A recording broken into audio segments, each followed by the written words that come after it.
Hola gente, ¿qué tal? ¿Cómo están? Bienvenidos a su podcast favorito, el podcast de Chema y Bulú.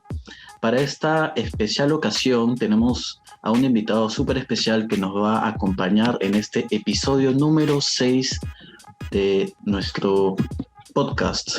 Él es un amigo nuestro de años, muy cercano a nosotros y que hemos podido compartir diferentes experiencias y vivencias juntos a lo largo de ya más de 8 años. El día de hoy nos acompaña Mario Castro. Y Mario, ¿qué tal? ¿Cómo estás? Hola Diego, ¿qué tal? Hola Chema, también. Bueno, todo bien, todo tranquilo. Yo soy Mario, conozco a Bulu bueno, somos compañeros de prom, básicamente. Estudio psicología, Universidad Antonio Reyes Montoya. Bueno, tengo bastantes aficiones, la verdad. Últimamente, bueno, por la pandemia, algunas cosas no se pueden hacer. No puedo hacer mucho deporte, por ejemplo, pero puedo, no sé, me gusta leer bastante, todo tipo de temas también relacionado a mi carrera. Estoy dibujando algo que hacía en el cole y lo dejé por un buen tiempo y lo he querido retomar recientemente por el aburrimiento, evidentemente. No sé, me gusta cocinar. eh, y no sé, en general me gustan temas afines a mi carrera, sobre todo. O sea, también últimamente en mi universidad he armado junto a un grupo de amigos de la facultad un grupo de lectura de psicoanálisis, cosa bien interesante y que es algo en lo que estoy bastante enfocado ahorita, además de las clases en sí, ¿no? Y no sé, yo creo que es un Excelente, pequeño summary. Sí, sí, excelente Mario. es... Me parece genial que sigas bien metido investigando acerca de tu carrera. Y de ahí, justamente de eso hablaremos ya en los siguientes minutos. Sin embargo, acá, como ustedes sabrán, tenemos también a José María Franco Nissen, más conocido como Chema. Chema, ¿cómo estás? ¿Cómo te va? Hola, me da bien, gracias. Aquí voy, aquí ando. Excelente, Chema. Y bueno, muchachos, estamos reunidos aquí para conversar sobre diferentes temas muy interesantes y sobre todo afines a lo que Mario nos puede comentar de su experiencia en psicología. Y bueno, el primero de ellos, y creo que es un tema el cual todos nos hemos visto involucrados los últimos 16 meses o 17, y que es el confinamiento, ¿no? Es el COVID y la emergencia sanitaria que hemos vivido ya un buen rato. Y quería preguntarles a todos su opinión de qué es lo que más han aprendido, qué es lo que más se llevan de este periodo tan crudo, ¿no? En sus casas, qué es lo que por ahí han aprendido algo, un nuevo deporte, yo qué sé. Vamos a comenzar contigo, Mario. Sí, gracias Diego por la pregunta. Parece que es un tema interesante. O sea, a ver, creo de que en mi caso yo viví la experiencia de la pandemia de forma un poco distinta. Llevamos 2 años de pandemia, obviamente, pero básicamente todo mi primer año de pandemia estuve fuera del país, o sea, con pandemia, pero en Argentina, en Córdoba, ¿no? Y, o sea, es una experiencia distinta vivir solo y estar en pandemia. En ese caso tenía un roomie, pero la verdad es que, o sea, en cierto momento teníamos una personalidad bastante distinta, entonces teníamos ciertos malentendidos con respecto a cómo llevar las cosas a veces en relación a la casa, entonces la verdad es que cada quien tiraba para su lado, ¿no? Entonces, yo compraba mis cosas, cocinaba mis cosas, también hacía sus cosas y solamente congeniábamos propiamente o coordinábamos el hecho de limpiar el departamento, ¿no? Eso es la mayor parte de la pandemia el año pasado. Y al menos creo que, no sé si será por la pandemia, ¿no? Pero tuve que adquirir cierta independencia, ¿no? En varios sentidos, porque evidentemente acá en Lima vivo con mi familia, soy chibolo todavía, um, pero ya pues estuve casi un año arreglándolas o sea, por mi cuenta, ¿no? Y creo que eso por un lado, sí, eso por un lado. Ya, pero ahora, si nos ponemos un poco más, no sé, hablando en temas generales, no tanto de qué habilidades, qué aprendizajes individuales, creo que algo que todos hemos aprendido eh, indirectamente es el hecho de que es la vulnerabilidad, ¿no? O sea, hay cierto tipo de vulnerabilidad en el hecho de poder enfermarnos. Es bien interesante. O sea, normalmente pensamos de que es por la época en la que vivimos, ¿no? O sea, por cómo funciona la medicina y cómo es que escucha, uno tiene la mayoría de los casos, ¿no? O sea, no es común ver tanta mortandad o el hecho de que, no sé, mueran o se enfermen gente que está a nuestro alrededor de forma, no sé, tan continua, básicamente, ¿no? Eh, y como digo, básicamente es una cuestión de nuestros tiempos, ¿no? Una cosa cultural de por sí, pero el tema de que haya justamente pasado lo de la pandemia, como que básicamente nos hace pensar en el hecho de que esta fantasía de, no sé, pues del YOLO, del hecho de el carpe diem, ¿no? El Claro, vivir el día y esto. sí, Um, sí. o sea, es como chocarse contra una pared, ¿no? Imaginaria en ese aspecto, ¿no? Es el hecho de que, pucha, tenemos ciertas limitaciones reales, ¿no? Y eso me parece interesante. Y es algo de lo que podemos aprender también. Este espíritu muy juvenil, ¿no? Del adolescente, de descubrir sus límites, ¿no? Y a veces pensar que no los tiene. Y ahí va el tema, ya en psicología ves el tema de las conductas de riesgo, ¿no? Eh, la gente que experimenta con drogas fuertes, cuando son bien pequeños, o cosas por el estilo, o cosas relacionadas a violencia juvenil, no sé. Hay un tema teórico, pero si nos centramos en la práctica, o sea, el hecho es de que, sí, pues de una u otra forma todos nos hemos visto con eso, ¿no? Y la forma como hemos reaccionado al hecho de la pandemia ha sido muy distinta, ¿no? Algunas personas como que ya esto acá me asusta, no quiero afectar a mi familia, me voy a encerrar, voy a usar una mascarilla, no sé, cosas por el estilo. Pero Ujú. también hay gente que, hay puntos intermedios, ¿no? Como que intentan negociar el hecho de las propias necesidades, ¿no? De socializar, ¿no? Son cosas sumamente humanas y necesarias, ¿no? Evidentemente. Y las intentan, se han repensado esa forma de relacionarnos. Creo que eso es un tema que igual sería bueno tratar después. Me parece que sería bueno también después conversarlo. De todas Um, maneras. pero sí, sí, sí, pero independientemente de eso, o sea, como digo, incluso la gente que uno piensa como que, pucha, no se cuida para nada, que no sé, imagínate que se ha infectado 2 veces o cosas por el estilo. O sea, todos nos hemos visto encarados frente al hecho de la pandemia. Y es una forma de reacción muy subjetiva, muy particular, el hecho de cómo es que ellos lo han tomado, ¿no? Claro, Quizás es como simplemente... si la pandemia hubiera mostrado la cara real de cada uno respecto a, de acuerdo a sus reacciones. Cada uno como que mostró su Ah, definición frente a circunstancias que le obligaron a hacerlo. O sea, como que te sí, pusieron contra la pared y ahí es como que se puede ver claramente, identificar quién es quién, con más transparencia y claridad que respecto a antes, donde en una aparente normalidad, este, había tal vez más monotonía de pensamiento, de individualidad, y uno no sabía bien quién era quién, sencillamente todos eran parecidos, o muchos eran parecidos. Ahora es como que ves realmente qué medidas toma cada uno y por qué opta. Entonces ahí vas conociendo mejor a la gente cuando las pones en pruebas como esta, una prueba tan dura como esta pandemia a nivel global, ¿cierto? sí, o Sí, sea, ahí creo que más o menos concuerdo. Sí. ¿Qué querías decir, Bulu? Sorry. no, me parece muy interesante lo que dijiste, Mario, porque en esta etapa de el COVID, eh, yo personalmente he tenido que lidiar con ciertas vulnerabilidades y ciertos episodios complicados, ¿no? De personas cercanas a mí, pero que lamentablemente se han ido Claro. por el tema Ujú, de salud.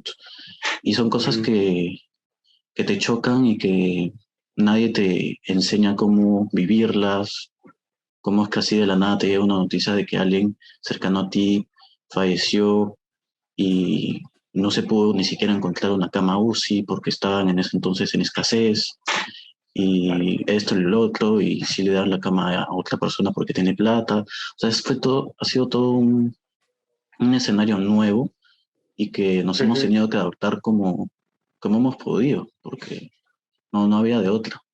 Y, Claro, y es claro, complicado, ¿no?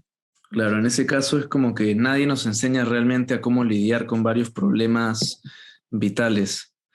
Eh, Como que en el colegio te pueden enseñar ciertas cosas, pero no necesariamente te enseñan cómo responder cómo lidiar con situaciones en la vida posteriores, en la adultez o en la juventud, desamores, muertes, golpes de muchos tipos, que debes saber lidiar por propia intuición en el mismo instante en que te sucede. Y eso es lo jodido, la verdad, porque sería chévere una instrucción o al menos una advertencia de las cosas por las que vas a pasar en la vida, pero es como si no hubiera una advertencia o algo así respecto a las cosas que te pueden suceder.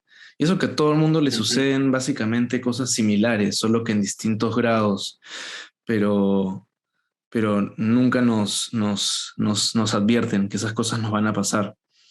Por ejemplo, uno puede tener un desamor, que ya es hablando de otra cosa, un paréntesis, eh, y puedes pasarla súper mal y es como si no tuvieras orientación respecto a cómo enfrentar situaciones como esa, por ejemplo. O si un familiar tuyo cercano se muere, tampoco sabes bien cómo lidiar con eso a nivel sentimental, emocional. Y creo que como sociedad necesitamos un poco más de orientación y tal vez de guías, de personas que nos adviertan sobre cosas que es posible que pasemos en la vida y cómo enfrentarlas para no estar tan desorientados en aspectos tan importantes de la vida, ¿no? No sé, me parece fundamental eso. Cierto, Chema, es cierto, concuerdo contigo. Y eso era justo lo que te quería preguntar, ¿no? Y quería preguntarles a todos esto, ¿no? El tema del desamor, que ya lo estaba mencionando José María, ¿cómo es que en sus vidas, Mario, Chema, han cambiado esas interacciones sociales, ¿no? O pueden ser amicales o también sentimentales, ¿no? ¿Cómo es que la pandemia afectó eso en sus vidas? ¿Puedo hablar yo? No, no es por mala gente, es que ya me toca. O sea, Claro, Bueno, Chema. chill, chill, normal. Dale, dale. luego te la paso, sorry. Ya, ya. Eh, la pregunta era cómo afectó. Sí, bueno, yo voy a responder respecto a mi experiencia en la pandemia, que, bueno, no quiero quedar pesado pidiendo para hablar, pero bueno, ya, sorry, ya bueno, este, bueno, el año pasado, honestamente, yo era de los ingenuos que creía que faltaban 15 días para que acabe la pandemia y todo el tiempo yo conversaba con mi viejo diciéndole, puta madre, ojalá ya después de estos 15 días realmente estemos libres. Y mantuve esa esperanza hasta como mayo, junio, donde perdí por completo esa esperanza, como ya mencioné previamente en otra conversación. Y lo que estuve haciendo en paralelo fue, honestamente, así, siendo totalmente abierto, tuve etapas bastante complicadas porque odiaba estar encerrado en ciertas horas de la noche cuando yo deseaba salir sencillamente por motivos personales. A veces uno no se siente bien por una razón y deseas salir a algún lugar o verte con algún amigo o algo así. Y el hecho de la restricción de todo eso era demasiado fuerte para mí, se me hacía insoportable, tenía crisis. Ciertos episodios de ansiedad, de angustia muy fuertes que normalmente podía superar dándome unas vueltas como no sé, con algún amigo o yendo al cine o lo que sea. Y esta vez era como si ni siquiera tuvieras ese escape. Entonces, por un lado entiendo el argumento de la restricción por el cuidado de la salud, pero por otra parte, me parece que o sea, a mí lo que yo viví fue extremo. La pasé recontra mal los primeros meses porque no me adapté para nada a ese estilo de no poder salir cuando yo quisiera, que es lo normal, porque el ser humano es libre y eso es un hecho. Entonces, lo sentí como una violación a mi ser, a mi libertad. Y obviamente, como ya dije previamente, hay argumentos que sustentan esos hechos, pero de todas formas no cambia el hecho de que me hizo sufrir a mí ese confinamiento y a mucha otra gente por motivos psicológicos principalmente. Y bueno, yo siempre he hecho arte, entonces sencillamente no es que la pandemia me inspiró más porque estuve encerrado, sencillamente seguí haciendo mi arte como siempre. El asunto es que yo siempre hago arte y en paralelo, no sé, también otros días salgo a fiestas, a bares, me encuentro con amigos y de esa manera como que regulo mi interior y llevo un equilibrio, pero esta vez ya me aburría estar tanto tiempo sin poder salir cuando yo quisiera. De todas formas, yo soy de las personas que nunca estuvo encerrada demasiado tiempo, o sea, yo desde la primera semana salía a la calle y salía todo lo que podía. Recuerdo que al principio habían militares y eso sí me palteaba un poco, entonces me chocaba un poco la presencia de los militares en las calles con sus armas. Y yo pasaba a sus costados, llevaba siempre mi DNI en el bolsillo, escuchaba música, trataba de salir a respirar básicamente. Y eso era lo máximo, sí, eso era lo máximo que uno podía aspirar básicamente. Salir a darte unas vueltas y no sé, como que la ley era salir a comprar y volver solo para eso, o algo así. Y bueno, yo salía a comprar, pero trataba de aprovechar el camino, el trayecto para escuchar música, etcétera. Y esas eran mis pequeñas liberaciones del momento, pero no me bastaban de todas formas. Yo andaba mal por la pandemia al principio. Luego como que la cosa se calmó un poco, y empecé a salir con algún que otro amigo, así, caminábamos todo el día hueveando, cuando la cosa se puso menos estricta, pero de todas formas no era lo mismo, para nada.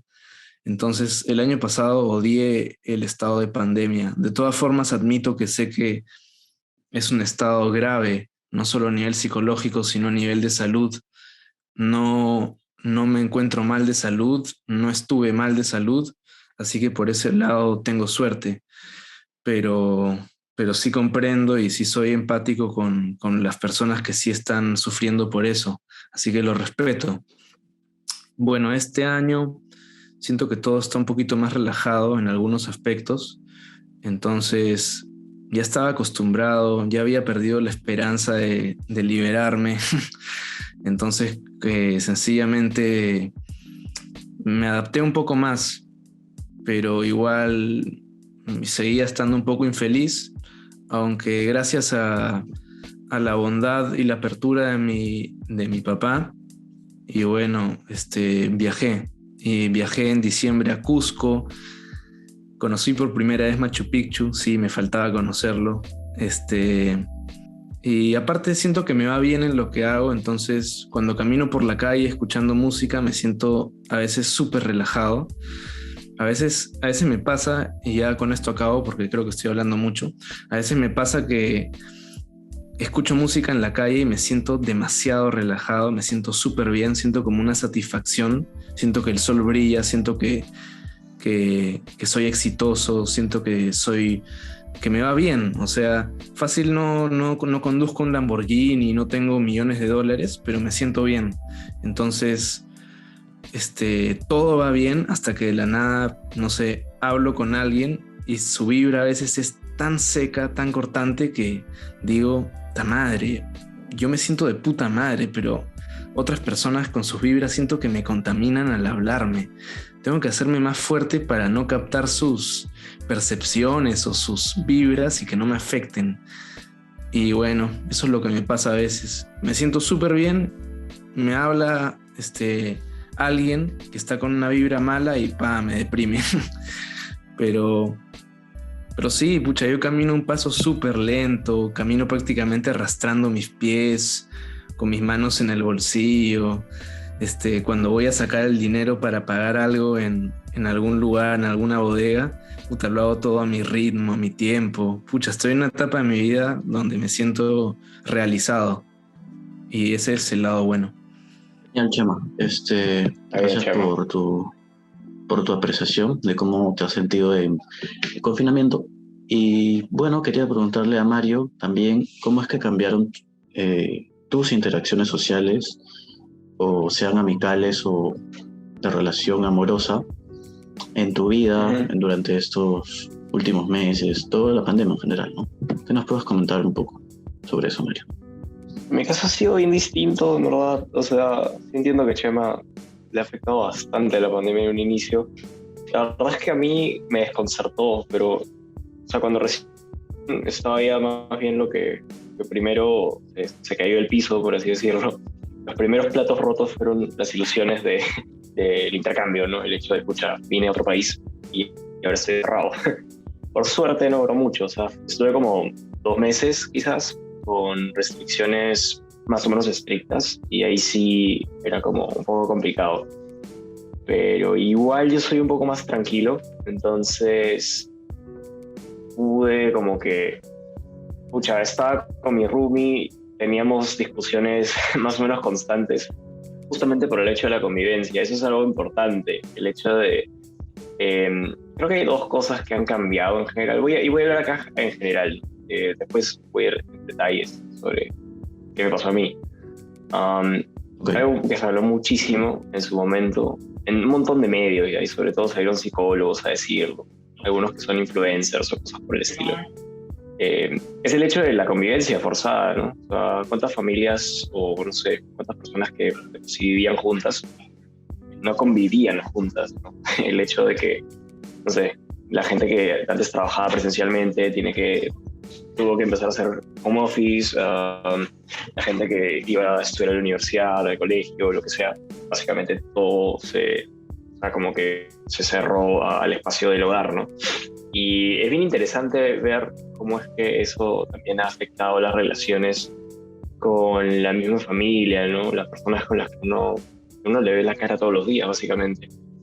Y ahora, o sea, como que en base a la pandemia, como que le ves las caras más seguidos. Y la verdad es que no quiero hacer mucho énfasis en esto porque creo que es algo que ya se ha hablado muchísimo, o cuanto menos es bastante sentido común. O sea, pero es interesante señalar el hecho de que eso es una de las cosas que creo yo más ha cambiado así a nivel general, ¿no? También en mi caso, pero en mi caso como estuve básicamente todo un año fuera, yo no viví eso directamente con mi familia, básicamente vivía acá en Lima. Pero sí hablaba con ellos seguido, ¿no? Y sabía de que estaban pasando ciertos problemas, más o menos en relación a eso. Y bueno, estaba ya, pucha, también cierto tipo de problema de ese tipo con mi roomie, que es uno de mis mejores amigos de la universidad, pero no somos quizá muy buenos para convivir en un espacio cerrado, ¿entiendes? Entonces, eso también es interesante. O sea, imagino que podría pasar con parejas, ¿no? No ha pasado. Sí. Campamento de la CRIU también, ¿no? En 2018, pero también habían ciertos roces, ¿no? En relación a la convivencia. Claro. Mateo Comelas.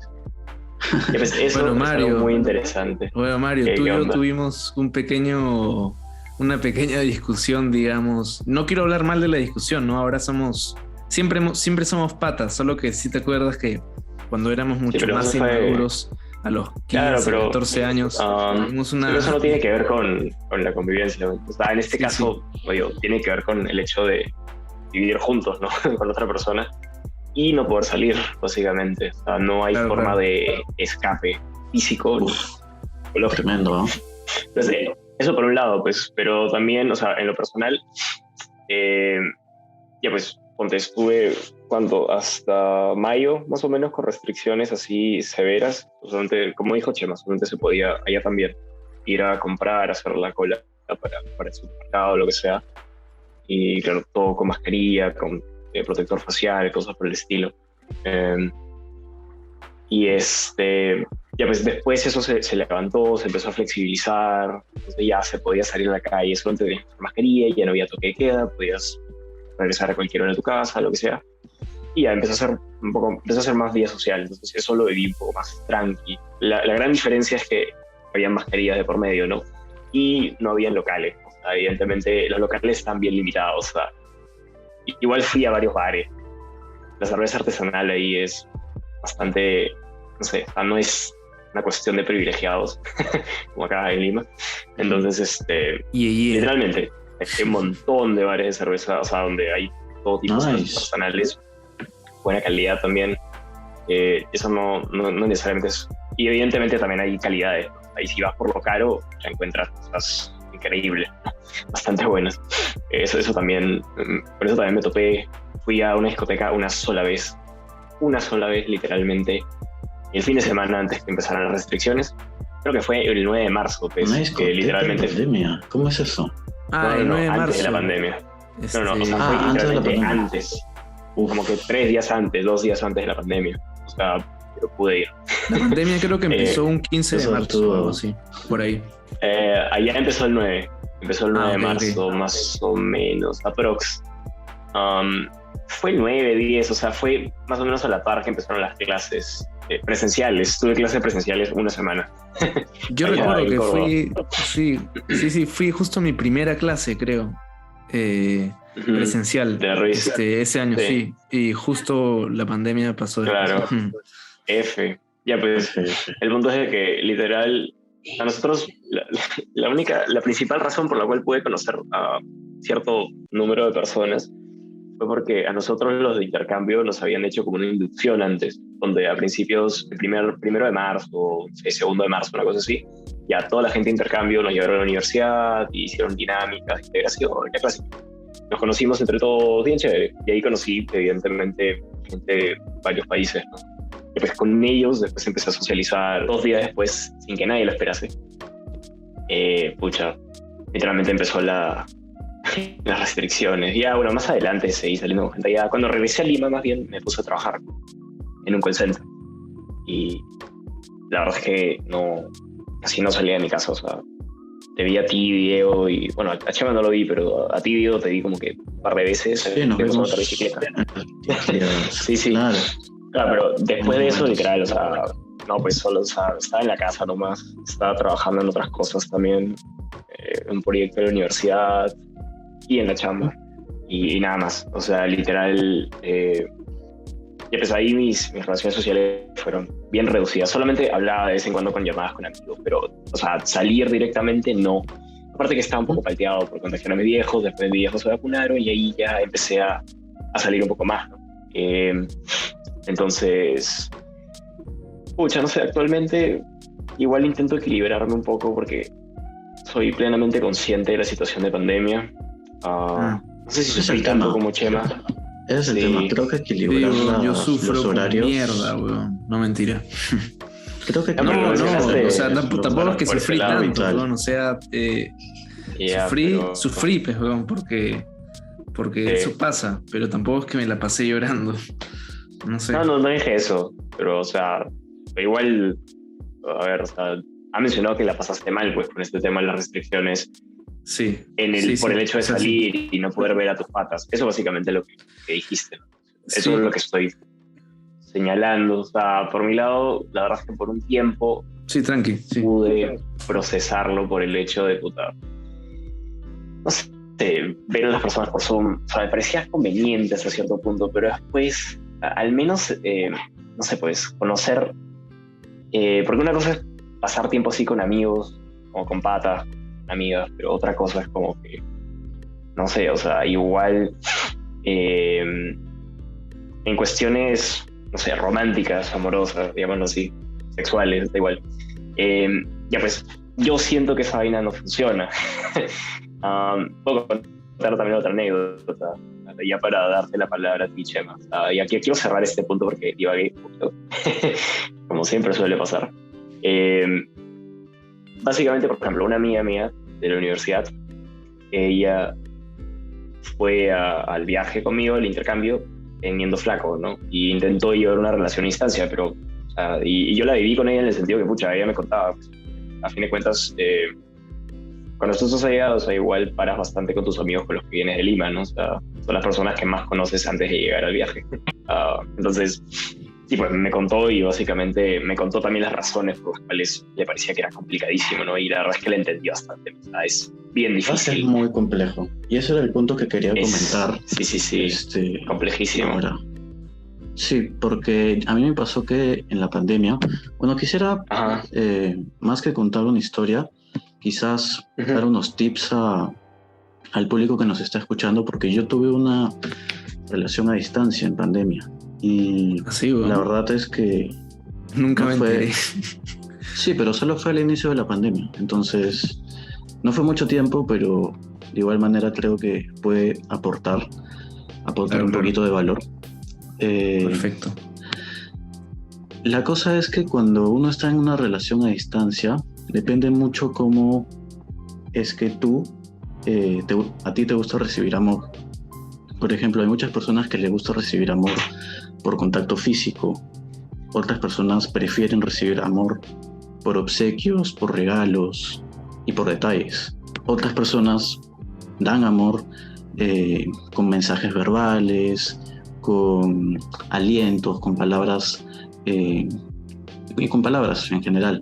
Sin embargo, yo me di cuenta a esta edad que tengo que yo soy de las personas que recibe el amor por contacto físico. Es decir, yo no puedo, o me sería bastante difícil convivir o tener una relación con alguien sin no recibir contacto físico, porque Pero obvio. me considero una persona muy cariñosa, creo, y que también quisiera recibir del otro. Pero eso puede variar. No digo que no se pueda hacer, porque Claro, hay personas y personas, pero personalmente a mí sí me chocó. Y bueno, terminó por otras razones. Sin embargo, es totalmente cierto. Sí, continúa. Sí, sin embargo, por la pandemia, eso fue una de las cosas que pasó, que fue algo que me chocó, pero lo otro que también me chocó fue el tema de convivir con mis padres. Yo soy hijo único y normalmente los que me conocen saben que yo estoy metido en varias cosas al mismo tiempo. No es algo que recomiendo, pero es algo que me pasa y ya sucede. Y lo que sucede es que normalmente yo en tiempos no COVID paraba saliendo por todos lados. Estaba acá, estaba por otro lugar, estaba acá y recién llegaba a mi casa y pasaba un tiempo pequeño con mis padres, no el que yo deseara. Sin embargo, llegó la pandemia y puso todo vueltas para arriba y hizo que literalmente viviera en mi casa y pasara más tiempo de lo que normalmente me tenía acostumbrado. Entonces pude conocer bastante mejor, creo, y con sorpresa a mi padre, sobre todo a él, porque creo que había una relación con él que todavía faltaba darle más punche, y yo tenía unos pensamientos o pensaba tal vez cosas de él, pero que no lo lograba todavía cuajar. Sin embargo, este tiempo de pandemias me acercó muchísimo a él, a mi papá, y me terminé dando cuenta que es bien parecido a mí. Yo pensé que era bastante diferente. Sin embargo, hay varias cosas que he heredado de él sin que no lo supiera, ahora ya lo sé. Y esas cosas son... ¿Cómo qué aspectos? Aspectos de, por ejemplo, actitudes, ¿no? Yo normalmente soy una persona muy impaciente a veces. O sea, me gusta hacer todo rápido, todo así veloz. Y... Ala, no parece. No parece que fueras impaciente. Pero qué bueno no parece, que lo admitas. A veces, yo también soy bastante impaciente. A veces me pasa. Pero creo que lo he regulado porque mi mamá no es nada así. Creo que ella es el soporte. Sin embargo, mi papá sí es como más como yo. También es un poco renegón. Yo también soy un poco renegón. Sabe bastante de lucha libre. Y ahora entiendo por qué me gusta tanto a mí la lucha libre y por qué la practico. Creo que es por él. Interesante. Y un montón de cosas así. SmackDown versus Raw. No, mentira. Sigue. Sí, un montón de cosas así. Bueno, por ejemplo, para los que no sepan, hoy día hay una contienda de box a las 10 de la noche en ESPN. De hecho, lo voy a sintonizar, así que los fanáticos lo van a poder ver. Ese canal no lo veo hace tiempo. ESPN. Y puedo contratar a Tyron Woodley. Y bueno, gente, eso es. Pasando ya a otro tema muy más puntual, creo. Quisiera que me comenten de manera un poco concisa de qué es para ustedes la psicología, pero sobre todo, más que qué es la psicología, cómo afecta la psicología en el día a día de una persona. Bueno. Podemos comenzar. Ya, Chema, si quieres tú antes, ¿o cómo? Dale, voy a empezar. Gracias. Ya. Pucha, la pregunta es, ¿cómo afecta la psicología en el día a día de las personas? ¿O algo así? Claro, ¿cómo afecta? ¿Por qué es importante saber de psicología? Es importante saber de psicología porque es lo mismo que decir que es importante saber sobre uno mismo. Es importante saber sobre uno mismo básicamente para preservar la salud mental, el bienestar del ser. Entonces, cuando uno comprende la raíz de la psicología, comprende el porqué de sus problemas, y cuando comprendes el porqué de tus problemas, comprendes cómo solucionarlos, y cuando comprendes cómo solucionarlos, puedes llegar a la anhelada felicidad. Entonces, por eso es muy importante comprender de psicología. Te ayuda a deducir y a llegar básicamente a la raíz de tu problema, porque todas las personas, o bueno, muchas personas, la verdad es que tienen traumas, arrastran traumas desde la niñez, desde la infancia. Entonces, son como aspectos que se ven en la superficie, pero siempre detrás de la superficie hay como hilos que crean esos aspectos. Entonces, el asunto es que el ser humano es un ser demasiado frágil, y esa fragilidad no es inherente, o si es inherente al ser humano, en fin, eso es irrelevante. El hecho es que las cosas que le suceden en la vida le afectan de manera a veces aparentemente desproporcional, pero le afectan más de lo que cree. Entonces, si uno ha tenido episodios en el colegio o con su madre o con su padre de pequeño, ya sea algún tipo de abuso sexual o de abuso psicológico estilo bullying, o sencillamente la ausencia de tu padre o la carencia de amor, todas esas cosas llevan a que la persona, cuando crezca, asuma ciertas posturas interiores a nivel inconsciente que le llevan a hacer de una manera en que él no puede realizarse completamente ni ser plenamente feliz. Entonces, es algo. En la psicología se tiene que revisar con minuciosidad, si es que así se dice. Y por ejemplo, yo veo a alguien que es como mi psicólogo, digamos, y gracias a él aprendo que muchos problemas que parecen evidentes, en realidad vienen de raíces muy profundas que no parecían tan evidentes. Y es ahí donde tienes que atacar. A veces cada persona tiene varios yos interiores, tienes más de uno, y a veces debes atacar a uno de esos yos interiores que te está autosaboteando por alguna razón, por algún trauma psicológico pasado. Entonces es interesante la psicología porque es la ayuda a resolver los problemas humanos. Al fin y al cabo, cuando alguien hace algo que llamamos negativo o malo, lo hace porque se ve impulsado por un acto psicológico. Está reaccionando a algo que sucede en su interior, que es consecuencia de algo que le pasó previamente. Entonces la psicología es importante analizarla básicamente para solucionar los problemas de la humanidad. Y yo veo más bien, y esta es mi observación crítica, que mucha gente no hace caso a sus propios problemas o sus propios dolores y te dicen falsamente, con falsa sabiduría, tú sigue adelante nomás, no te preocupes por eso, no lo arregles ahora, sigue adelante, haz cosas. Y es falso, porque si tú no curas tu problema ahora y sigues supuestamente adelante haciendo algo para distraerte, no vas a estar curando ningún problema, solo vas a estar arrastrándolo, y probablemente el problema pueda fortalecerse más a medida que el tiempo avance. Entonces la consecuencia es que llegan a los 40 o a los 50 o a los 60 años con traumas terribles. No sé, matrimonios destruidos porque aparentemente una pareja, un pata no se lleva bien con la flaca, pero en realidad ahí cada uno está dejando ver sus reales problemas, los que nunca pudo curar de alguna forma, en muchos casos. Entonces, por eso la psicología es importante, para poder curarte. Yo me he detenido un poco en mi vida, he dejado de hacer algunas cosas porque he tenido la valiente decisión de curar varias cosas que hay en mi interior.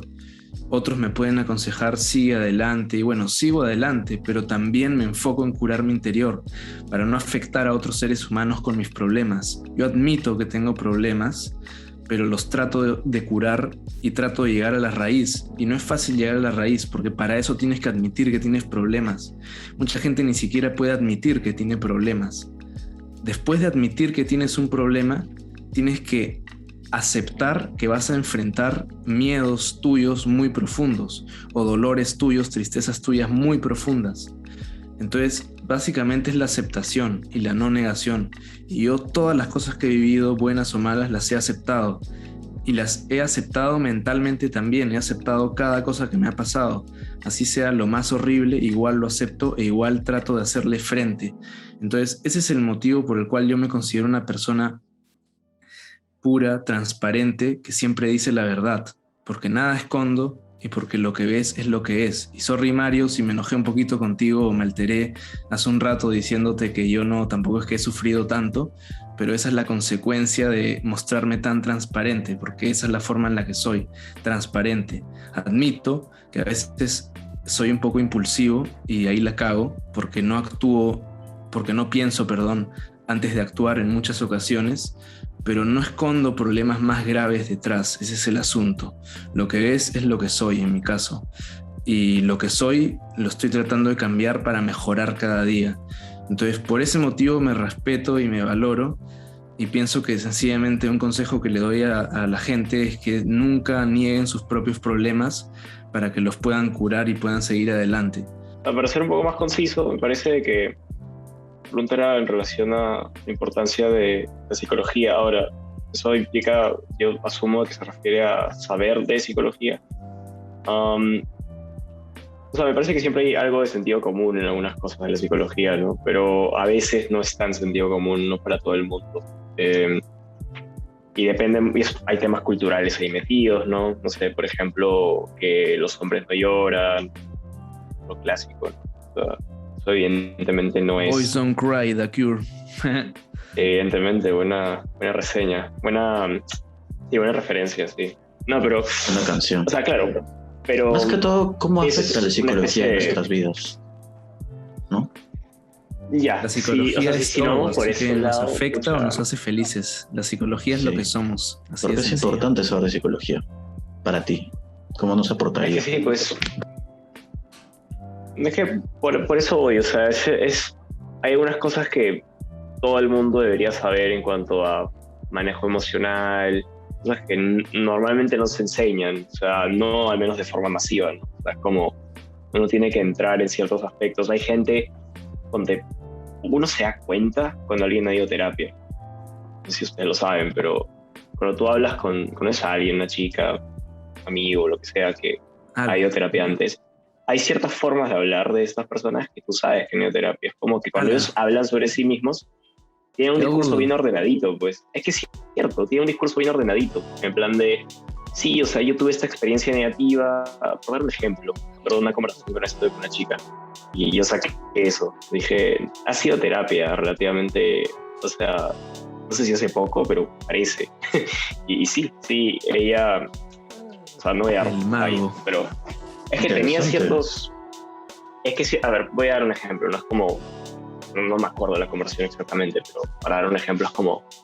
Sí, o sea, tenía estas emociones negativas, pero como era un pensamiento irracional, o sea, simplemente no le hice mucho caso, más bien lo replanteé, cosas así, ¿no? Ese tipo de lenguaje, pensamiento irracional.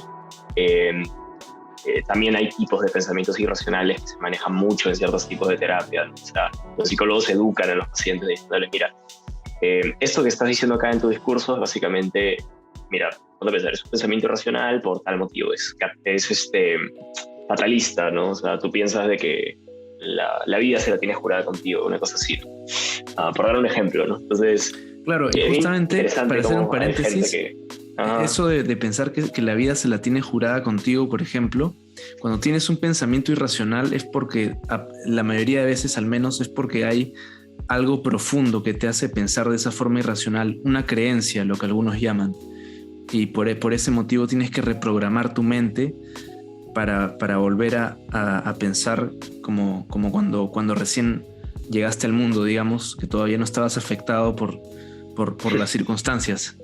Claro, o sea, no sé si pensar como recién ya está el mundo, porque recién ya está el mundo no hablaba. No, evidentemente, o sea, pero sabes a lo que me refiero, cuando eras alguien en blanco y todavía eras quien eras sin alteraciones. Ahora, el problema es el siguiente, o sea, muchas veces, o sea, y ahí también haciendo un paréntesis sobre eso, porque no es tan en el punto de la pregunta, pero para seguir un poco el hilo, ¿no?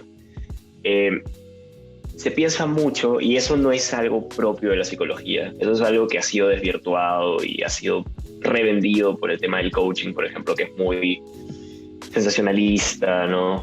Que se agarran algunos conceptos fuera de contexto y se venden más bonitos, se venden con chispitas de colores y bien empaquetaditos y no sé, en el formato de seminarios y no sé qué cosa, y detrás de un huevón bien vestido, ¿no? O de una flaca con, no sé, con buena apariencia o algo por el estilo. Se suele vender mucho, algo que se suele vender demasiado es el hecho de este bienestar como una fuente, el bienestar psicológico como una fuente ilimitada, ¿no? Y algo que sinceramente les enseña la psicología, no desde una sola corriente, sino de todas, quizá particularmente el psicoanálisis, es el hecho de que, o sea, el sujeto sano no necesariamente es un sujeto feliz todo el tiempo. Eso es interesante. O sea, el sujeto sano es una persona que de por sí funciona. Eso es interesante.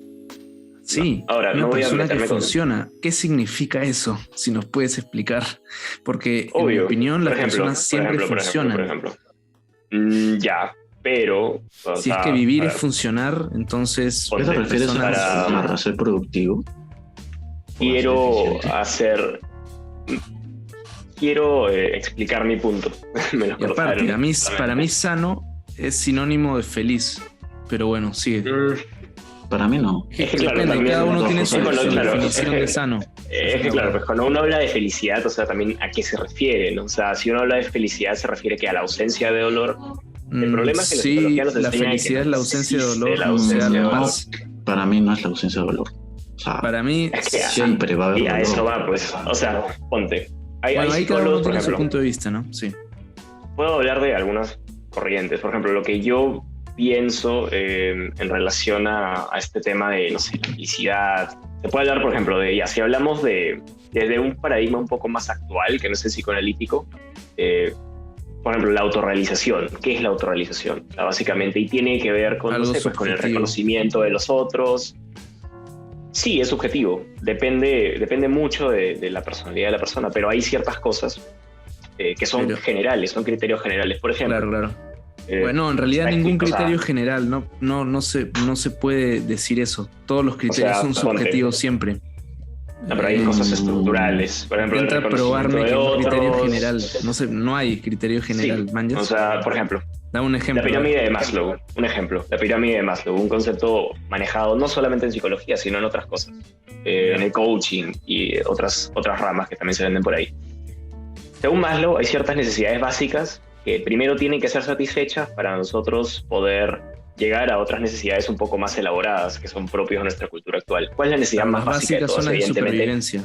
Exactamente, la alimentación, esas cosas. O sea, uno técnicamente según Maslow, o sea, la cúspide de esta pirámide es básicamente la autorrealización. Exacto, y la autorrealización es lo que haces cuando tienes la supervivencia asegurada. El problema es que mucha gente no puede llegar a esa cima si ni siquiera tiene su supervivencia asegurada, dada su situación económica. Por ahí va la cosa. Ajá. Y bueno, y son varios peldaños, ¿no? Entonces, uno de los peldaños también es el reconocimiento, ¿no? El ser, el poder hacer algo y sentirse satisfecho en eso porque tiene cierto tipo de eso ya es como un deseo, ¿no?, del ego o un deseo de algún trauma profundo cuya raíz está en la no autovaloración de uno mismo, pero como te digo, es una raíz demasiado profunda. Ahora, eso depende cómo lo ves. Yo pienso que depende de cada quien.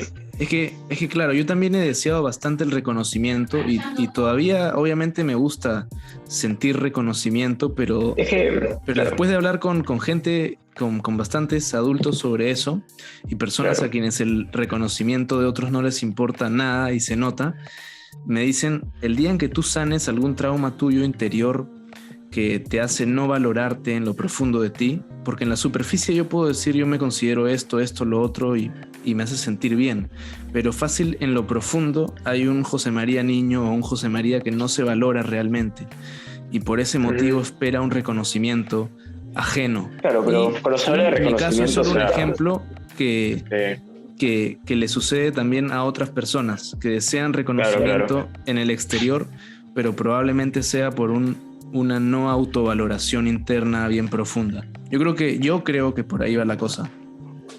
del No, ese es el deseo de caso de reconocimiento. algunos. Ese es el caso de algunos. O sea, Porque hay personas sí, que o se sea, sienten de por sí bien consigo mismas, se sienten seguras, porque ya han recorrido ciertos pasajes de su vida, tienen experiencia, saben afrontar las situaciones, tienen un psicólogo, exactamente. tienen un grupo Ujú. cercano, sano. Es Va- decir, va- un o montón de sea, factores que hacen que esa persona sea lo exacto. suficientemente autosuficiente y comprenda que el reconocimiento es básicamente una consecuencia de las buenas acciones que tú estás llevando día a día. Por ejemplo, Sí, pero, ser Sí. O sea, responsable. tiene que ver con los propios valores y el propio en sentido que le realidad da el a uno las reconocimiento cosas. el reconocimiento no es consecuencia de una buena acción necesariamente. O sea, Jesucristo hizo buenas acciones y lo crucificaron, man. Ya Es que tuvo ahí reconocimiento luego de morir, pero un depende, artista puede ser muy bueno y Ah, puede no pero tener es reconocimiento, que, o uno puede ser muy claro, malo. Bueno, ese igual es eso es otro subjetivo problema. y tener o mucho sea, reconocimiento. lo que Entonces pasa es ahí que yo no cuando estoy se habla plenamente de sobre, acuerdo. ajá, cuando se habla sobre reconocimiento, se puede ver desde muchas perspectivas. O sea, también Demasiado tiene que ver variable. con el autorreconocimiento, con la propia competencia, ¿no? El hecho de uno sentirse competente y bien donde está, ¿no? Posicionado, ¿no? Tiene que ver con eso y evidentemente también involucra el reconocimiento externo, aunque no es excluyente, ¿entiendes? O sea, son varias cosas cuando se habla de reconocimiento en este Es sentido. una Y por supuesto consecuencia. también, sí, o sea, es una consecuencia de... O sea, ahí te sigo totalmente, Ulu, en el sentido de que, claro, Tus o buenos sea, actos. O sea, fíjate, yo por ejemplo, las personas deportistas, ¿no? Alguien está ya, practicando Muay Thai, ¿no? Y quiere ser un capazo en Muay Thai. ¿Qué hace alguien que quiere ser bueno?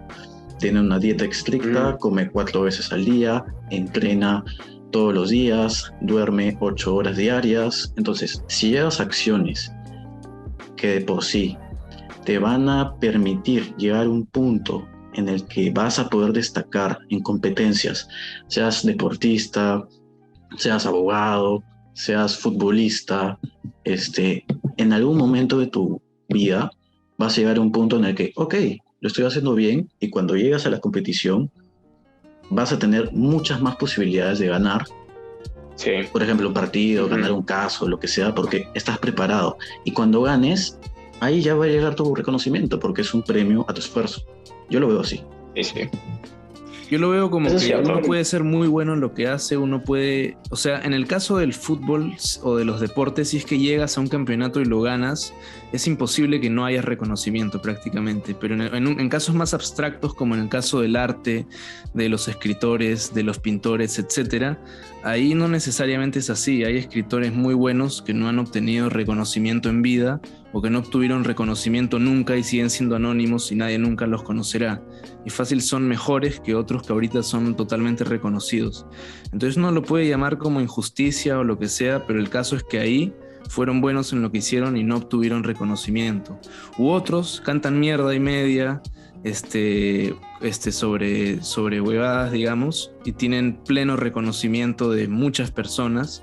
Entonces ahí, en casos más abstractos como en el arte, uno no sabe si es que realmente el reconocimiento llega cuando haces algo bueno o si el reconocimiento es proporcional a tu talento. Ahí Eso es yo cierto. lo pongo en duda. Sí, eso es cierto. O sea, no por la pura dicen que la vida del artista es complicada, ¿no? Y con no ve Lo es, biografías. créeme. Es verdad. O sea, Y sobre todo a en ver, estas ¿no? épocas. Uno estudia la biografía de algunos clásicos, se da cuenta que la vida de algunos artistas es un poco turbia. No sé, pues, Quiroga, por ejemplo, un latinoamericano bien conocido, escritor, se suicidó y su esposa, sus dos esposas creo que se suicidaron y todos sus hijos se suicidaron después de él. O sea, y ahí también. Sí. Es interesante Quiroga. Y tuvo una vida Bueno, bien yo he leído pendeja. como 300 páginas sobre la biografía de Nietzsche y, madre, Nietzsche actualmente también tuvo no me acuerdo tuvo muy una bien vida actualmente, pero jodida. sé que Nietzsche sí tenía una vida jodida. Por ejemplo, era rechazado fue rechazado por más de una mujer y no fue muy reconocido en vida, al menos en muchas etapas de su vida. Incluso su hermana Elizabeth, creo que así se llama, como que no, de vez en cuando no lo trataba muy bien y a veces decía como que se notaba un sentimiento de superioridad de ella respecto a su hermano Nietzsche. Al final Nietzsche terminó demente, loco y murió. Entonces, Sí, eso es cierto. no Pero fue la tenía una idea más. enfermedad. Y sí, Nietzsche, claro, Nietzsche era tenía con una los ojos, ¿no? enfermedad. Con los ojos. ah, Tenía Creo que que, sí. Creo que sí, con los o ojos. estomacal, sí, con los ojos, creo. Ujú. La Y cosa es ahora, que, claro, y era enfermizo, sí, de muchos por sí. centros académicos Ujú. no aceptaban tanto su pensamiento en ciertas etapas de su vida y de alguna forma lo excluían, justamente porque lo que pensaba era demasiado original o nuevo e iba un Nietzsche, poco de manera implícita contra lo establecido. Entonces, sí, digamos que yo cuando leí su sí, eso es biografía cierto. leí varias Interesante, etapas sí. oscuras que no fueron un paraíso. Evidentemente Nietzsche ahora es reconocido, pero en vida, al igual que Kafka, no se puede decir que la pasaron de puta madre, mañas. No, O sea, para hay nada, casos, para hay nada. excepciones también, ¿no? Bueno, gente, hemos llegado de estos breves cortes comerciales y queremos tocar un punto ya menos académico, un poco más juvenil, se podría decir, porque en Yeah. esta sala tenemos Mm. a 3 miembros fundadores de la De la crew. crew. Para los que no lo sepan, la crew es un grupo de amigos que se instauró en el 2013, poco 2012, y que ha venido siguiendo hasta el día de hoy. Y Mario Castro, Chema Franco y mi persona fuimos los fundadores de este grupo y quisiera comenzar con Mario para que nos pueda comentar acerca de tus percepciones, de qué es la crew para ti, qué es lo que significa tener una amistad de 8 años con un grupo de gente Claro. y qué significa su 8 valor. años. Pucha, sinceramente, significa bastante para mí en varios aspectos. O sea, yo primero conocí a Rafael, ¿no? Y después tú estás en mi prom, te conozco desde mucho antes, y también Diego. Por Rafael conocí a Chema, conocí a Mateo, después conocimos a Lucho y ya, todo cayó por su propio peso. Pero, no sé, o sea, son literalmente mis mejores amigos, que podría decir. O sea, les tengo bastante confianza en general, ¿no? Y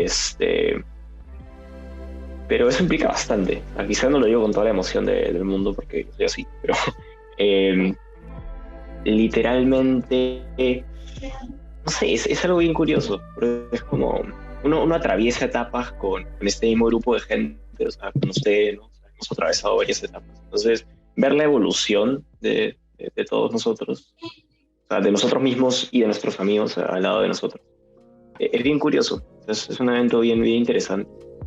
Pero siempre es chévere volver atrás con la mente en plan de recordar cosas, pero también es interesante porque obviamente siempre esa es la idea, vivir nuevas experiencias juntos, o sea, nada se repite realmente, ¿sabes? Por el mismo hecho que evolucionamos y no somos las mismas personas que éramos cuando nos conocimos. O sea, eso creo que es lo que me queda, o al menos me parece más curioso de la experiencia de tener un grupo de amigos tan cercano por tantos años. Porque somos un grupo de amigos cercanos desde toda esa cantidad de tiempo, ¿no? De al menos 6 años, somos bien cercanos, entonces, como grupo. Y como digo, o sea, me parece bien loca la experiencia, es algo bien, o sea, no sé si loco, pero es bien bonito, o sea, para decirlo, creo que de la forma más acertada posible. Y como dije, o sea, ustedes significan bastante para mí, en todos sentidos, o sea, no sería quien soy, quizás, y tampoco que sea alguien, pero no sé, o sea, como soy, no sería como soy si no fuese o sea, sinceramente por la gente con la que más he parado, con la que más he conversado, con la gente con la que, claro, más me he identificado a lo largo del tiempo. Y evidentemente ahí está, digo. Y creo que eso afecta también a todos nosotros, o sea, no solamente a mí, quizá tú, Diego, evidentemente tuviste una experiencia un poco distinta. Quería decirlo en términos un poco más generales, ¿no? Para no irme mucho en flor. Más o menos eso es lo que para mí es la crew como grupo, ¿no? Es una experiencia. Qué tierno. Sí. Ay, qué lindo comentario. Me gustó mucho, en verdad, Mario. Sí. Andrea. Bacán, sí. No. Concuerdo contigo en todo lo que dijiste. Con respecto a ti, José María, Ya sabemos, el público creo que ya sabe qué es la tribu, con lo que ya dijo Mario. Y para no redundar un poco en el asunto del tribu, o si quieres tocarlo, perfecto, pero quisiera preguntarte, ¿qué es para ti, qué es lo que significa para ti una buena amistad y por qué es importante para tu vida? ¿Por qué lo ¿Me sería? escuchas bien, no? Sí, te escucha bien. Ya. Para mí una buena amistad es alguien que es leal a ti, que es fiel y a quien le puedes tener completa confianza. En el sentido de que si un día te sientes mal y tienes ganas de llorar o algo así, una buena amistad es un amigo que va a estar ahí para apoyarte, para escucharte y si es necesario para abrazarte. Para mí una buena amistad es alguien con quien te puedes mostrar totalmente transparente, sin vergüenza. Y no sé si, como dije, un día te sientes mal y tienes ganas de llorar, puedes llorar frente a ese amigo y puedes contarle tu problema y ese amigo no te va a dar la espalda en tus peores momentos. Entonces, imaginemos que te han botado de tu casa por algún motivo o algo así. Puedes acudir donde ese amigo, él te puede, él te lleva a su casa y nada, te quedas con él y es como una familia que se elige literalmente. Es como alguien con quien, como dije previamente, tienes plena confianza y cuando me refiero cuando digo plena confianza, me refiero a que es alguien con quien no hay secretos y con quien hay pleno amor, digamos. Un pata que te abraza si te sientes mal, te abraza cuando te ve, cuando te despides de él. Bueno, un pata o una mujer también puede ser. Y es una persona que nunca te va a juzgar porque te conoce completamente y te va a ayudar en tu peor momento y va a estar ahí también en tu mejor momento, celebrándote. Y sí, eso no siempre es tan fácil de conseguir porque hay algunas personas que solo están ahí cuando te va bien y cuando te va mal te ignoran o no te responden o lo que sea. Pero para mí el significado de una buena amistad es eso, lealtad y transparencia, muy importante. A mí me importa mucho la transparencia, a veces, no sé, a veces siento que a algunos les falta más transparencia porque pueden decirte algo a la cara y decir otra cosa a tus espaldas, o sencillamente andar contigo, parar contigo, pero no te consideran sus amigos por más de que aparenten reírse contigo y todo eso, o gente que es indiferente ante tus sentimientos más profundos, más íntimos. Y eso me ha chocado porque me ha pasado intentar abrirme ante gente de la cual yo esperé encontrar comprensión y empatía y sencillamente encontré frialdad pura, por más de que yo pensé que eran mis amigos. Entonces para mí una buena amistad es eso, es amor básicamente. Sí, eso. Excelente, Chema. Concuerdo también contigo. Yo quisiera tocar un punto para no redundar en lo que ustedes ya han comentado. Creo que la amistad es de vital importancia para tener éxito en realidad.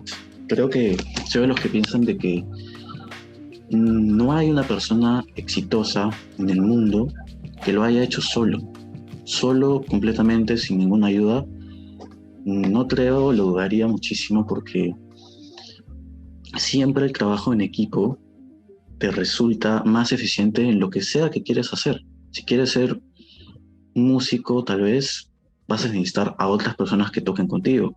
Si vas a ser un futbolista, vas a necesitar el otro equipo. Si vas a ser tenista, a pesar de que sea un deporte de 1 contra 1, vas a necesitar un entrenador y vas a necesitar al preparador físico. Entonces, ahí siempre creo que para mí es muy importante saber relacionarse con los demás, saber tender puentes y cooperar de tal manera de que tu labor y lo que quieras hacer, tu objetivo, se puede hacer de una manera mucho más eficiente si tienes gente a tu lado. Por ejemplo, este podcast es un emprendimiento en equipo. Chema y Bulú es un emprendimiento que es de a dos y que cada uno da su granito de arena y proporciona su valor de acuerdo a las habilidades de cada uno, ¿no? Entonces, eso es importante. Creo que para ser exitoso, lo que sea que para ti significa el éxito o el reconocimiento, creo que es vital tener buenas amistades y saber elegirlas bien, porque como dice José María, hay personas a lo largo de tu vida que te puedan dañar, que te pueden hacer mal, y aunque pueda sonar dura, esa es tu responsabilidad, porque a pesar de que pueda sonar un poco drástico, es 100% tu responsabilidad saber escoger con quiénes te vas a relacionar. Si tú quieres relacionarte con una persona que es tóxica, que no te va a sumar, que te disminuye más que te aumenta, bueno, es tu culpa. ¿Por qué te relacionaste con esa persona? ¿Y por qué sigues incluso hablando con esa persona? Entonces, no hay pies de cabeza contra eso, y me parece que es algo para lo cual hay que reflexionar. E invito a todos ustedes a que lo puedan hacer. Excelente. Bueno, chicos, llegamos a un Excelente, punto. excelente. Gracias. Llegamos a un punto de la conversa en el que nos vamos a poner un poquito más serios, creo, porque es un tema que es importante hablarlo, porque el país finalmente es algo en el cual todos nos involucramos, es un conjunto en común, es algo que todos vivimos. Y quisiera preguntarle a José María, para intercambiar los órdenes, ¿cómo ves tú, Chema, al Perú, a nuestro país en los próximos 5 años? ¿Crees que el Perú va a progresar? ¿Por otra manera no? ¿Cómo la ves? Pucha, a mí me encantaría que este país progrese. En general me encantaría que el mundo progrese, ya que yo tengo una visión global más que una visión de país, porque pienso que o sea, no me agrada el hecho de que haya una división de países. Debería haber un gobierno para todo el mundo. Es más, no debería haber ningún gobierno, pero dadas las circunstancias mentales en las que muchos seres humanos se encuentran, obviamente en una anarquía habrían desastres por todas partes. Entonces, digamos que lo que propongo es absurdo hasta cierto punto, pero en un planeta con todo el mundo totalmente sano, sería ideal que nadie gobierne a nadie, que cada uno se gobierne a sí mismo. Pero ¿cómo veo al Perú de aquí a 5 años? Honestamente no lo sé. Entonces no sé cómo responder a eso. Lo que sí te puedo decir es que yo creo que este país puede crecer con más respeto y más amor. Con más amor en las casas, en los hogares, con menos padres que dejen abandonados a sus hijos, con más padres que le presten atención a lo que su hijo tiene para contarle o su hija tiene para contarle, con padres más empáticos con las necesidades de sus hijos y ese tipo de cosas. Yo creo que ese tipo de cosas aportan mucho a la sociedad, más de lo que parece, porque así ese niño o esa niña crecen sanos y cuando van al colegio ya no sienten la necesidad de descargarse contra otros. Entonces ya no hacen bullying, sino que hacen el bien. Salen más empáticos, más comprensivos, más amorosos. Y si se practicara ese tipo de amor en todos los hogares, yo creo que el país mejoraría drásticamente, así dramáticamente, mejoraría un montón. Yo creo que no es tanto de otorgarle tanta responsabilidad a un gobierno, es más de ocuparnos nosotros mismos de hacer de esta sociedad una sociedad mejor. Y parece sencillo, aunque a veces no lo es, porque a veces la ira nos gana, pero es sencillo, es en nuestro trato con los demás, ser amables en la calle, con quien sea, ser amables con todas las personas que conozcamos, y de ese modo hacemos que esas personas se sientan mejor, se sientan más valoradas y con ese bienestar traten mejor a otras personas también. Entonces mi punto es básicamente que cada uno dé más amor, de todo lo que pueda respecto al amor, y así vamos a construir una sociedad mejor. Suena muy idealista, muy así, pero en realidad para mí no hay otra alternativa. Tenemos que dar más amor en la sociedad. Eso es lo que está faltando, porque al fin y al cabo el odio es sencillamente falta de amor. No podemos juzgar completamente a alguien que tiene ira y que se descarga de alguna forma, porque al fin y al cabo esa persona ha sufrido mucha carencia de amor.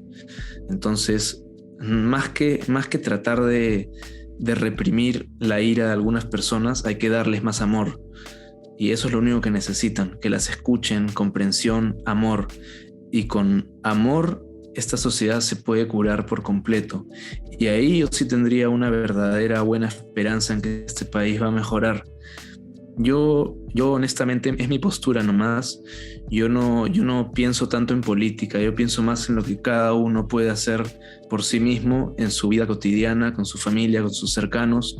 Y si es posible, utilizar los medios masivos como el internet, o si alguno tiene la oportunidad de estar en la televisión, utilizar esos medios para difundir este tipo de mensajes de amor, porque amor es lo que necesita el mundo para mejorar. Así de simple es, amor. Y sí, eso es lo que tengo para decir ahora. Excelente, excelente, Chema. Creo que has tocado un punto muy importante y que creo, a mi parecer, no se toca mucho. En realidad, cuando la gente habla de progreso, se refieren a temas tal vez económicos, tal vez políticos, culturales, pero en realidad muy pocas personas tocan el tema del amor, el tema de unión entre seres humanos, y creo que dicen el clavo porque creo que se debería hablar más que eso en las escuelas, universidades. Para agregar algo, menos de un minuto, solo quería decir que es muy interesante lo que tú dices de que se enfocan más muchas personas en el aspecto social y económico, político. Es que justamente hay desigualdad en el mundo, desigualdad en que algunos tienen un montón y otros tienen muy poco, porque no se tiene esa conciencia del otro. En muchas ocasiones, muchos no tienen esa conciencia, sencillamente ven a otro sufriendo o a otro con menos dinero y no les importa, mientras no sean ellos los que sufren. Entonces hay que también tratar de generar esa conciencia de empatía hacia el otro. Y con más empatía hacia el otro, ya qué problemas económicos pueden haber. Sencillamente habría una distribución equitativa de las riquezas del mundo. Pero para eso hay que mejorar la conciencia. Todo el mundo tiene que ser más empático. Yo sé que hay seres completamente empáticos en este planeta, pero me refiero a que más gente que todavía no es empática tiene que despertar ese lado suyo de empatía, de amor, como vuelvo a decir, para ser empáticos con el que no está bien, no la está pasando bien. Ver el dolor de otro como si fuera el tuyo.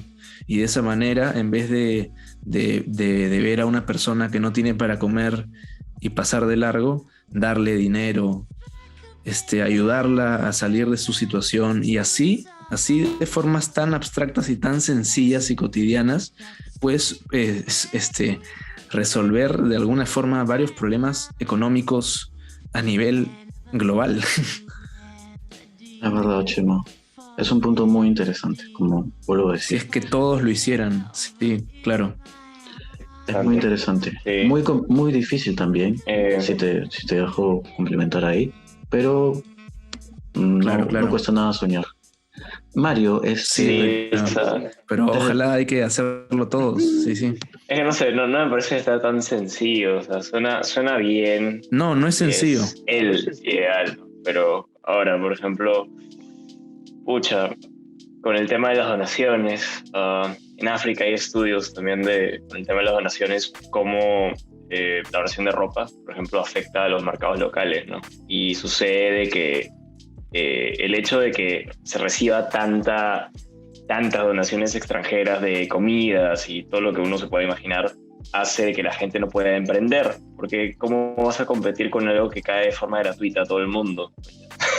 O sea, eso es un gran problema también en África y no se suele decir, ¿no? Entonces también se habla sobre el hecho de regalar cosas, hasta qué punto el simple hecho de regalar es algo, o sea, y tiene sentido, ¿no? O sea, uno lo dice y es como casi sentido común.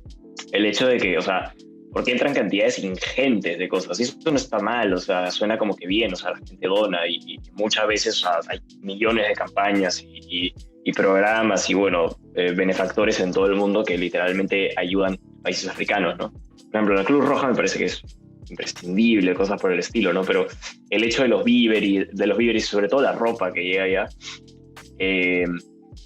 literalmente atrasa más los mercados africanos, al menos en la diversificación. Y eso es algo que, si viniese Mateo fácil también lo podría decir.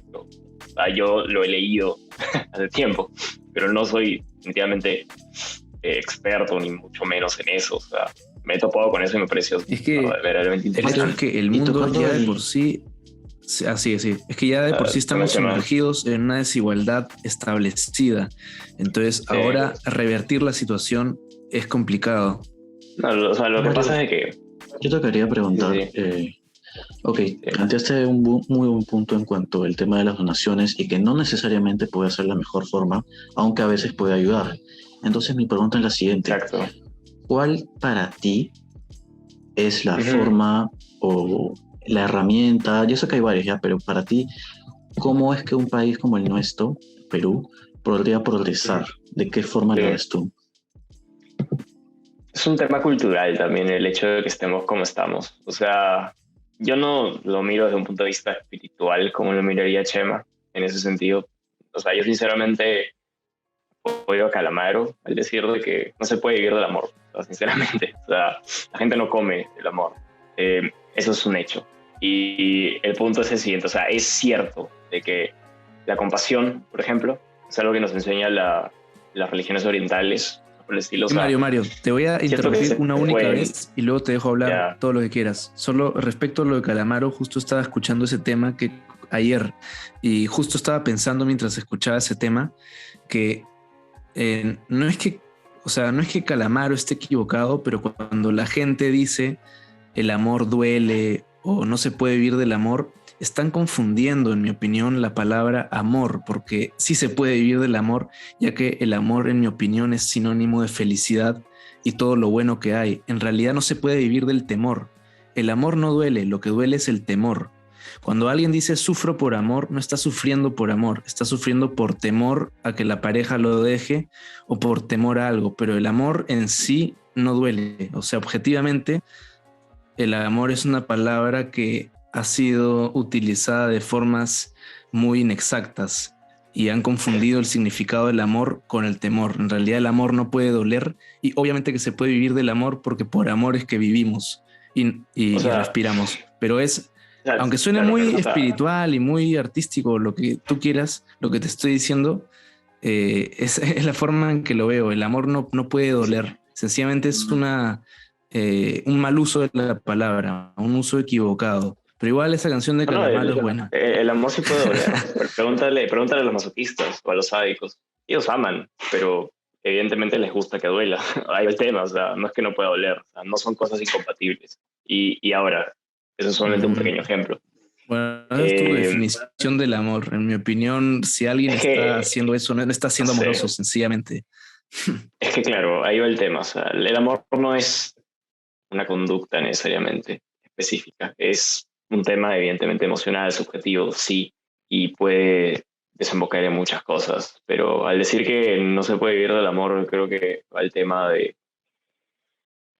El amor no paga las cuentas, ¿no? A no ser que te prostituyas. y básicamente gente en busca de amor. El amor no paga las cuentas, pero con amor no necesitaríamos vivir en una cultura de trueque, donde alguien te da algo a cambio o algo así, sencillamente porque todo el mundo tendría todo porque habría un amor y una empatía entre todos. Entonces, si hubiéramos partido como humanidad desde el amor, ni siquiera tendríamos que estar pensando en pagar cuentas, sencillamente habría una distribución equitativa de la riqueza, como mencioné previamente. No lo sé, Chemín. O sea, ahí sí, o sea, creo que solamente depende. Normal, es tu opinión, ahí, pero también es mi opinión. Cuando hablamos de amor... Escuchamos su opinión, Chema, hay que escuchar a Mario. ¿Qué es para ti? Tenemos que dividir otras cosas, pues. O sea, si es que uno habla de una sociedad así comunitaria, o sea, o de anarquía y comunismo, donde hay un contrato social imperante que básicamente ya, todo el mundo tiene que estar verdaderamente en línea con eso para que funcione, ¿no? En ese sentido, el hecho de redistribuir la riqueza y todo eso, o sea, pucha, la única forma que funcione es que verdaderamente sea una sociedad una cultura muy altruista, ¿no? Y muy evolucionada. Que no sé si, ahí va el tema, o sea, no sé si es una cuestión de progreso, o sea, siento que hay cosas inherentes a la naturaleza humana, en el sentido de que, ya, tú puedes decir que, claro, el amor, es cierto, la gente, o sea, el amor no solamente tiene una función social, evidentemente, y eso es cierto, o sea, no solamente es cuestión de reproducción, está muy ligado a la sexualidad, muchísimo. Pero el sexo es la celebración del amor, en su estado más puro. Puede decirte eso, o sea, sí, en estado puro más o menos sí. la amistad y otras cosas son subrogados de ese sentimiento de temas de sexualidad. Son cosas ahí derivadas, por así decirlo, desde ciertas corrientes de la psicología. Ahora, ¿eso se puede debatir? Por supuesto que sí. Y solamente es quizá la forma como yo lo veo, ¿ya? Pero el punto es de que... ¿Cuál sería la forma entonces, Mario, para ti? Sí, o sea, sinceramente no tiene que ver. Yo lo que quería decir, y ahí me interrumpieron, es el hecho de que no es un cambio espiritual de cada uno de nosotros. No se trata de eso. Eso tampoco es la solución. O sea, podrá sonar duro, pero no es la solución tampoco con otros temas. O sea, es algo, al menos, ¿no? Cuando uno, por ejemplo, habla del calentamiento global, de la contaminación o cosas por el estilo, cuando uno sigue cierto tipo de normas, cierto estilo de vida, ya no sé, la gente vegana que piensa al menos, no sé, las emisiones de gas metano y, bueno, de CO2 del ganado vacuno. O sea, si tú consumes menos carne, promueves a que se deje, bueno, o sea, menos demanda, evidentemente la oferta ya no va a ser necesaria, ¿no? De tanto ganado vacuno, ¿no? Porque si se sabe, el ganado vacuno, las vacas básicamente producen muchísimo CO2, muchísimo, con sus flatulencias. Eso fácil sí lo sabe, Julio. Y, Es verdad. y eso, Es un hecho. eso es un argumento a favor de los veganos. Sí, es un hecho. El hecho es de que, independientemente de que nosotros y una comunidad de gente de la cual pueda convencer, hagamos esto, los grandes cambios suceden normalmente a nivel estructural, y a nivel estructural hablamos a nivel político y a nivel cultural, ¿se entiende? Entonces, yo pienso que, al menos en el caso de Perú, esa era la pregunta, Aunque era el el tema de nivel conversación. estructural nació a un nivel personal. Fue el individuo y dio la casualidad de que millones de individuos pensaron igual, Es que eligieron de alguna forma la estructura en que estamos diseñados como sociedad. el tema, Chemín, es de que originalmente el ser humano siempre ha vivido en comunidad, ese es el asunto. Hay en la sociedad, en las comunidades andinas, por ejemplo, el pensamiento andino propiamente de las comunidades, hay estudios sobre esto. Kimberly Tatum, por ejemplo, 2004, creo que fue el 2004, es un estudio sobre el conflicto armado interno. Se habla sobre, es entre prójimos, así se llama. Se habla mucho sobre el pensamiento andino, el pensamiento rural andino en torno a la idea de la comunidad, ¿no? O sea, nosotros vemos desde ese punto de vista porque somos una sociedad mucho más individualista, ¿no? Occidente es el individuo. Y el Y para mí individuo, el individualismo es claro, catastrófico. Sus consecuencias son pésimas a claro, nivel psicológico y de sociedad. pero también tienes que ser consciente que el hecho de pensar en el cambio individual como la base para el cambio es una perspectiva individualista. O sea, las Es sociedades que, comunitarias es que se en ven a sí realidad mismos el y se ser ven humano, todos sus procesos Nos, internos yo creo es que que son dos mm, formas de ver en el torno a la comunidad. individualismo. Uno de la parte de la No, autonomía y otro de la parte del egoísmo. Yo lo estoy viendo de una me autonomía parece. espiritual, pero el individualismo como se entiende y al que tú te estás refiriendo es el individualismo que prima, claro, en la sociedad occidental en general. Yeah. El Hagamos individualismo esto, que crea hagamos, implícitamente la competencia y la hablemos por desigualdad. turnos, ¿ves? Pues siento que sí. sí, o sea, pierdo Mario, la sí. idea Sorry, también. sorry, ahora sí, no interrumpo más, Sí, disculpa ya, En chao. conclusión, Mario, ¿cuál sería? Ok, ya lo que yo pienso, Chema, ya.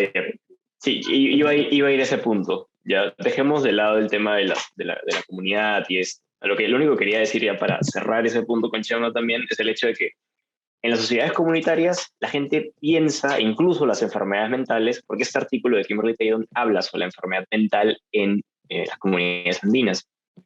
Esta gente no se concibe ni siquiera a nivel psicológico fuera de la comunidad, en el sentido de que las enfermedades mentales son percibidas como hechos externos.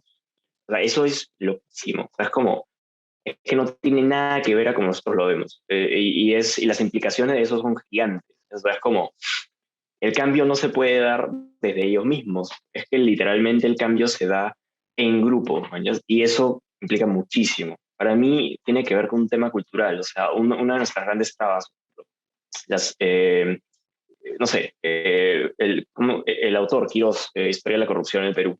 O sea, eso nos habla muchísimo sobre cómo funciona la cultura peruana, ¿no?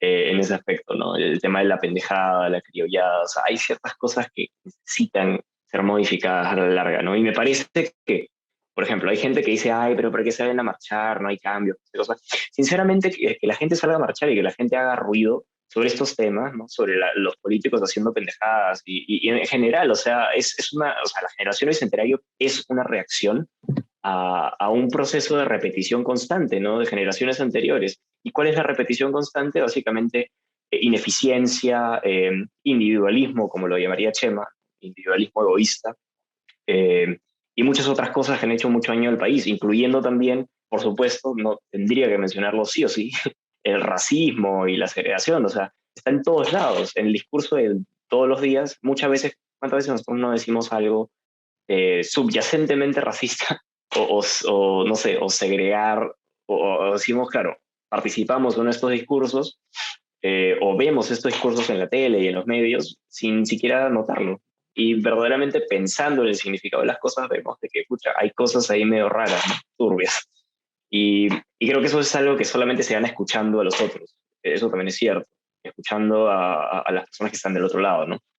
Yo pienso que va a ser un proceso muy largo, ¿no? Pero me parece que este tipo son como una especie de despertar, ¿no? Es una especie de despertar cultural, el hecho de ya la generación del centenario, ¿no? O sea, el hecho de la gente que sale a marchar, de que se preocupa por política, o sea, los jóvenes políticos como tú, por ejemplo, Diego. Yo la verdad es que admiro mucho eso, no que te lo he dicho, lo aprovecho ahora para decirlo. O sea, a mí me parece bien la gente que, o sea, evidentemente esto granito de arena, pero no solamente es eso, o sea, estás mandando un mensaje de por sí a otros jóvenes sobre el hecho de la participación política, ¿no? Una vez escuché decir a Alberto Belaunde, el congresista, no me quiero extender mucho, me parece que es importante hablar de eso. Alberto de Belaunde fue una vez a mi universidad a dar un discurso y a hacer una mesa redonda con gente CP, y como lo admiro, básicamente me colé y fingí ser de CP para escucharlo. Y este señor dijo algo así como que básicamente la gente, los jóvenes se desencantan de la política, ¿no? O sea, es como la gente piensa que las soluciones no vienen por la política porque dice, ah, esto está podrido, ya fue, vámonos por nuestro lado, ¿no? Pero en realidad, o sea, lo mismo que pasa con lo que mencionó Chema, ¿no? Con el tema del cambio de conciencia y a fin de cuentas el trabajo duro y el camino, no sé, el camino estrecho, por así decirlo, y súper complicado, también pasa con la política. O sea, el cambio de política se tiene que dar por ese camino, ¿no? Y me parece que los jóvenes tienen que ir tomando esos espacios. Y eso es algo que dijo Alberto, ¿sabes? O sea, y me pareció súper sensato, ¿no? A veces es hasta sentido común, pero ¿cuántas veces nos ponemos a pensar verdaderamente en eso, ¿no? Sinceramente, ¿cuántas veces tiramos la toalla y decimos, ah, pucha, no sé, ah, no quiero votar, qué cagado, cosas así, ¿no? Claro. Yo mismo me he sentido identificado en algún momento, no es la primera vez que voto, esta votación, he votado otras veces y me he sentido identificado con esos pensamientos, ¿no? No se Ujú. trata tampoco de hacer un mea culpa y culparnos de todos los problemas del país, pero sí se trata de reconocer nuestra responsabilidad individual como ciudadanos y votantes, ¿no? O sea, yo creo que el cambio está por ahí, o sea, ir pasando la página de estas generaciones anteriores, de los boomers, no todos los boomers, ojo, tenemos excelentes boomers, Ujú. quizás, ¿no? Muchos académicos y gente muy consciente. Me parece que Sagasti no es ningún idiota tampoco, o sea, me parece que, y ya, para no quiero meterme tampoco en temas tan políticos, ¿no? Pero, no sé, no me parece que sea, podría equivocarme, pero no me da la impresión de que sea eh, tan, o sea, como que propio de su generación. O sea, hay gente que siento que son, hay viejos o gente mayor que literalmente parecen jóvenes por su forma de pensar, tienen ideas más progresistas, idealistas. O sea, es Cierto. idealista, sí, pero a la hora de la hora, pucha, algo se está haciendo, ¿no? Yo pienso que el cambio va por ahí, Es es verdad, Mario. cultural y es una cuestión generacional. Eso es Es Mario, verdad. concretamente un cambio político, si es que tú ves que el cambio está más dirigido a través de la política que otros asuntos, ¿cómo es, cómo tú efectúas un cambio de ese estilo en tu vida cotidiana ahora Chema, mismo? Chema, yo creo que interesante. yo te puedo dar una respuesta eh, desde mi experiencia, porque yo ahorita hago política de Exactamente, acuerdo a sí. a mi Ajá, generación, y creo que te podré dar un alcance. Mira, para mí a ver, el Perú puede progresar. Primero, antes de responder tu pregunta, quisiera tocar unos puntos que considero vitales. Creo que las nuevas generaciones tienen que darse cuenta que hay que aprender a ser responsables, uno, y ser competentes, dos. ¿Por qué digo esto? Porque a veces muchas personas pueden decir, oye, sí, pero ese político es un corrupto, oye, sí, pero ese, no sé, presidente está haciendo malas cosas. Ok, puedes criticar todo lo que quieras, sin embargo, el progreso va a nacer siempre desde tu propia responsabilidad. Y concuerdo contigo con ese tema del individualismo. Hay que ser lo suficientemente responsable para hacer las cosas bien de forma progresiva y que construya una sociedad. Porque si, por ejemplo, si tú estás criticando a un político, oye, sí, pero es un ladrón, pero tú en la calle, pucha, no sé, por ejemplo, cosas chiquitas, ¿no? Te encuentras un reloj tirado en una silla y dices, oye, ¿sabes qué? No me importa, me lo llevo. Ese tipo Y de lo cosas, robas. claro, y te lo robas cuando cualquier otra persona quizás va a una comisaría, Claro, da un reporte y lo hace. Entonces, un punto muy importante creo que es empezar a ser responsable y competente. Eso como primero. Luego ajá. como segundo, Coherente, coherente. sí, coherente también. Coherente con lo que dices y con lo que haces. No solo vale decir las cosas, sino Claro, hacerlas. esa es la definición.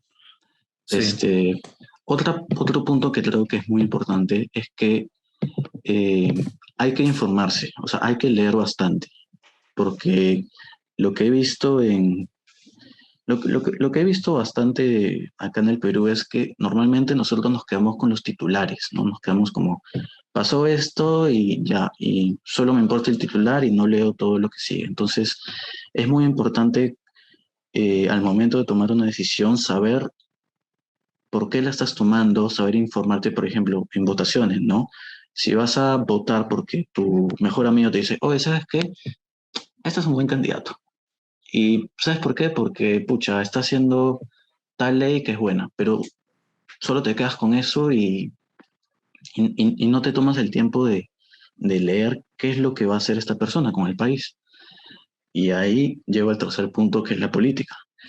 Yo creo que la política es sumamente importante porque la política nos permite realizar un montón de obras. Obras es lo más inmediato, ¿no? Obras físicas que van a favorecer a tu comunidad. Por ejemplo, yo estoy metido ahorita en un cargo de Miraflores, y lo puedo decir abiertamente porque es un cargo público. Entonces, un montón de vecinos me comentan, Diego, oye, ¿sabes qué? ¿Qué te parece si proponemos que haya más losas deportivas? Oye, sí, mira, es una excelente idea. ¿Y cómo se puede hacer eso? Ok, hay que hablar con las autoridades, se hace una reunión, se hace una mesa de trabajo y se pueden instalar más losas deportivas, por ejemplo, en tal distrito, en tal localidad, ¿no? Entonces, la política te puede dar espacios, uno, físicos, tangibles, que tú puedas ver, ok, está funcionando la política para algo. Otro punto que ya no es un tema físico, la política también sirve para hacer leyes. Fíjate una cosa, hay una ley que han propuesto, creo que esta sigue siendo debatida, que es para las personas LGTB, y con todo su derecho, estas personas buscan tener una identificación, quieren ser reconocidos tangiblemente por el sexo que estas personas escogen y quieren tener un DNI que por favor los avala. Eso ahorita no existe en el Perú. ¿Y cómo se puede hacer eso? Con política, con una ley que pueda implementar lo que ese colectivo de personas quiere. Y eso se entra a debate y si salen las cosas se aprueba. Bueno, gente, como ya para cerrar mi idea, básicamente la política no digo que sea la solución a todo, no, porque no lo es, pero considero desde mi perspectiva la fuente para hacer grandes cambios a nivel estructural, nacional e inclusive a nivel internacional, porque la política también es dialogar con otros países. Son de ahí, para mí, es donde nacen los cambios fundamentales y que hoy, gracias a esto, vivimos en una democracia. Gente, como han escuchado, creo que es hora de terminar el podcast. Ha sido un podcast bien candente. Creo que todos acá hemos podido escuchar las apreciaciones Mario, Chema y las mías, y esperemos de verdad, de todo corazón, que les hayan aportado un granito de valor a sus vidas y que les sirva de alguna forma. Esa es la idea de este podcast, aportar valor. Así que nada, gente, muchísimas gracias por escucharnos, por sintonizar Chema y Bulú. Si te gustó este podcast, por favor, no te olvides de darle clic al botón me gusta, compartirlo a todos tus amigos y a todos tus familiares, compártelo con tu ex, con tu trampa, con quien sea. Pero lo importante es que aportemos valor y creo que para eso estamos. Y sobre todo las nuevas generaciones, que somos nosotros. Así que muchísimas gracias. Ya nos estaremos nos estaremos viendo en un próximo podcast. Muchísimas gracias a Mario por ser nuestro invitado esta ocasión y a Chema por ser, por supuesto, uno de los miembros del podcast. Así que gracias, gente. Nos vemos en el próximo. Gracias. País.